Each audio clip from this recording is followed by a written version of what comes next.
समाज है, मैं समझ जाता हूं, लेकिन मुझको लगता है कि कहीं ना कहीं लक्ष्य अभी तय नहीं, लक्ष्य तय होना चाहिए। आज सबसे अधिक आवश्यकता, मनोज जी, मैं आग्रह करना चाहता हूं कि ब्राह्मण परिवारों को परिवार प्रबोधन की आवश्यकता है। हमारे बच्चों को पता ही नहीं है कि संस्कार क्या होते हैं,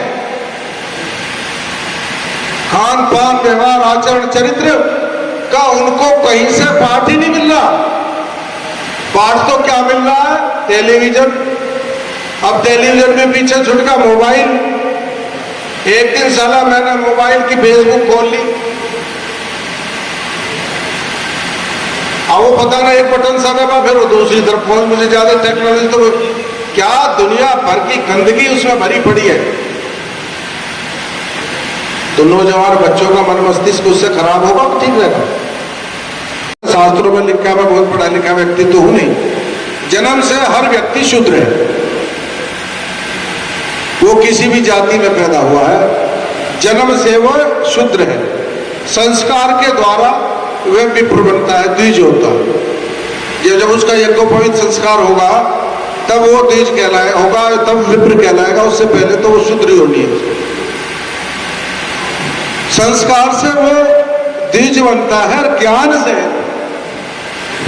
गुरुकुल में जाएगा, गुरु की शिक्षा ग्रहण करेगा, वेदों का, ब्रह्मांड का, पूरी सृष्टि का ज्ञान लेगा, तब वो ब्राह्मण कहलाएगा। तो ज्ञान के बाद, प्राप्ति के उपरांत वो ब्राह्मण, ब्रह्मांड का ज्ञाता जो है, जब ब्रह्म का ज्ञान हो जाए वो ब्राह्मण बनता है। अब ये चीज तो हमारी धीरे धीरे विलुप्त हो गई।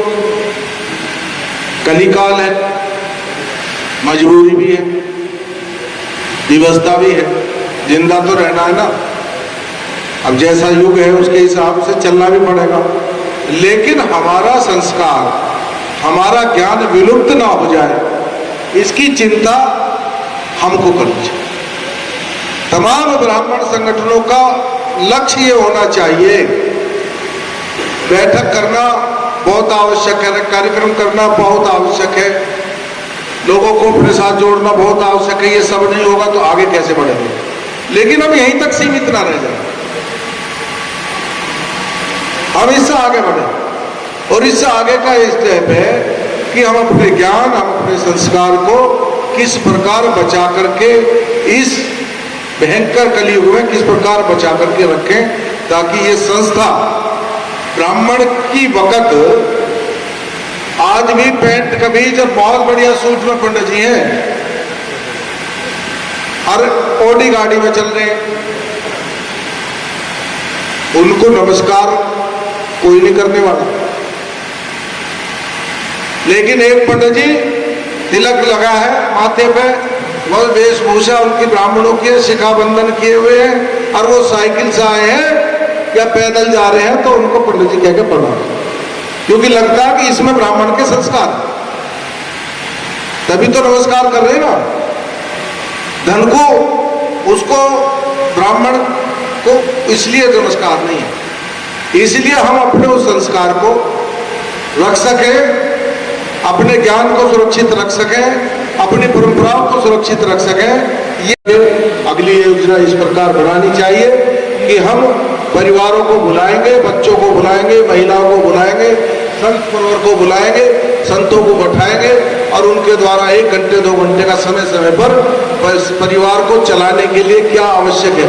और संत जरूरी नहीं है, संत भी हो सकते हैं, ज्ञानी पुरुष भी हो सकते हैं, वो साइंटिस्ट भी हो सकते हैं, वो शिक्षाविद भी हो सकते हैं, वो इतिहासकार भी हो सकते हैं, साहित्यकार भी हो सकते हैं, कवि भी हो सकते हैं। जिसको हम उचित समझें उसे बुला करके परिवार प्रबोधन के कार्यक्रम होने चाहिए। अन्यथा थोड़े दिन में धीरे धीरे मुझको तो डर सताने लगा है कि ब्राह्मण विद्या कहीं नष्ट ना हो, विलुप्त ना हो। इसे जागृत रखना, इसे जिंदा रखना, इसको बना करके रखना एकमात्र पंडित जी श्री मोहन भारद्वाज जी एकमात्र जिम्मेवारी है। बाकी कुछ हो ना हो, बिल्डिंग कोई बनाया ना बनाए, बिल्डिंग तो बनेगी, थोड़े दिन में खंडर हो जाएगी, फिर नहीं बन जाएगी। लेकिन अगर ये संस्कार खत्म हो गए तो ये दोबारा नहीं बन सकते। मैं यही आग्रह करना चाहता हूं, और मैं पुनः आप सबको बहुत बधाई देता हूँ, बहुत शुभकामना देता हूँ कि आपने बहुत सुंदर आयोजन यहाँ राष्ट्रीय कार्य समिति का किया है।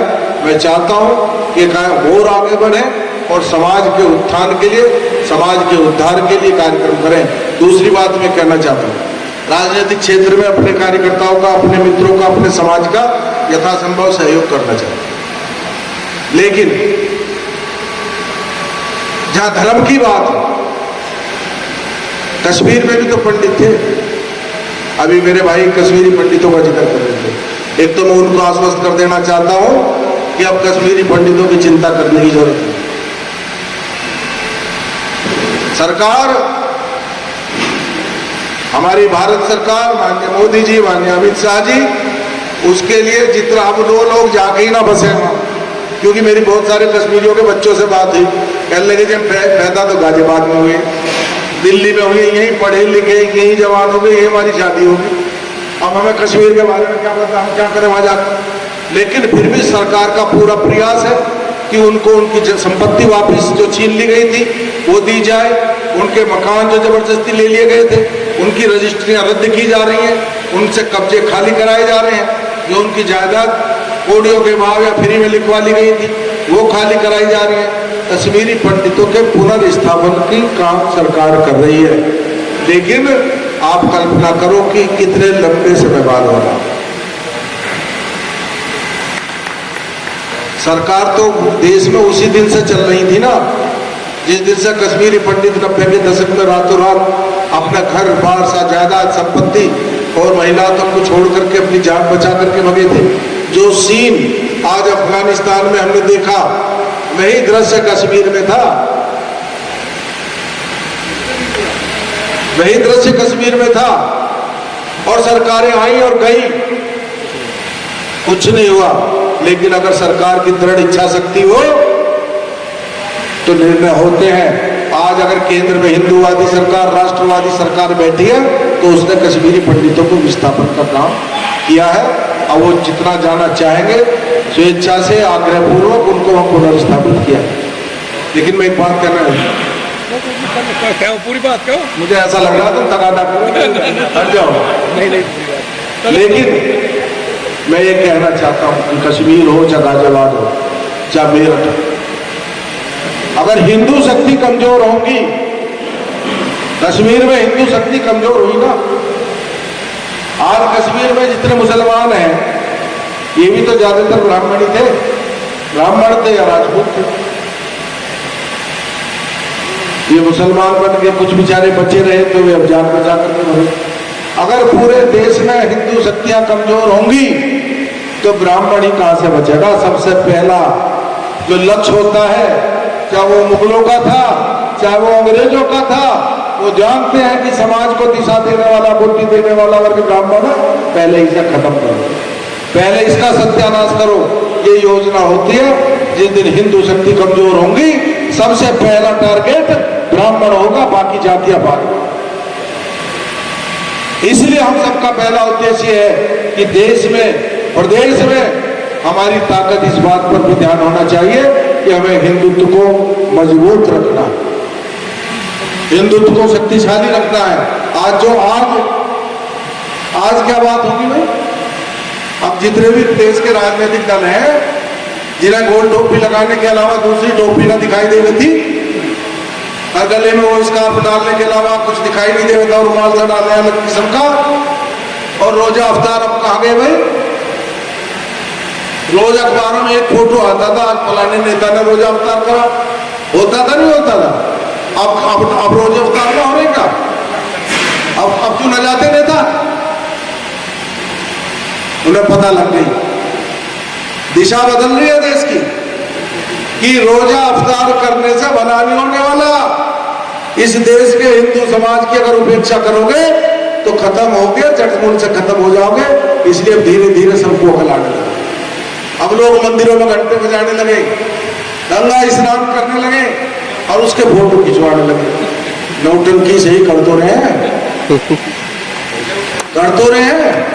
ऐसी धीरे धीरे हिंदुत्व और हिंदुत्व धर्म मजबूत, और जब हिंदुत्व मजबूत होगा तो ब्राह्मणत्व तो मजबूत हो गई। इसलिए हमारी प्राथमिकता राजनीतिक रूप से हम लोगों को निष्पक्ष रहना चाहिए, निर्विवाद रहना चाहिए, लेकिन देश और धर्म पर अगर कोई आंच डालने वाले लोग हैं तो उनसे सावधान भी रहने की आवश्यकता है। इन्हीं शब्दों के साथ बहुत बहुत धन्यवाद। नमस्कार, जय हिंद, जय भारत, बोलो भगवान परशुराम की।